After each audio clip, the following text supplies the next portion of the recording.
EAMCET స్ట్రెస్సా? Testonic.ai ని try చేయండి. Free mock test, custom test, AI insights మరియు పర్ఫార్మెన్స్ ట్రాకింగ్ కూడా. Register now. సినిమా చేస్తున్నప్పుడు కదన్నా, ఓవరాల్ గా సినిమా అయ్యేంత వరకు ముఖ్యంగా ఫిలిం ఇండస్ట్రీ ఇది ఒక్కళ్ళ మీద డిపెండ్ అయ్యి ఉంది కాదు. లెట్స్ ఇప్పుడు నేను ఒక్కడనే కష్టపడితే అయ్యేది కాదు, లేదంటే మీరు ఒక్కళ్ళే డబ్బులు రిలీజ్ చేస్తే అయ్యేది కాదు. మ్యూచువల్ గా అందరు ఎఫర్ట్స్ ఉండాలి. దీంట్లో ఏంటంటే మనకు అర్థమైంది, when time happens it happens.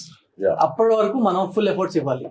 Rest of the మనం ఏమంటారు, హానెస్ట్ గా మన ఎఫర్ట్స్ మనం అయితే ఇవ్వాలి. రిజల్ట్ అయితే మన చేతిలో ఉండదు, పీపుల్ చేతిలో, గాడ్ చేతిలో ఉంటుంది. బట్ అక్కడి వరకు, ఆ లాస్ట్ వరకు, లాస్ట్ బిట్ వరకు పోరాడాలంటారు కదా, అక్కడి వరకు మనం ఫైట్ చేయాలి.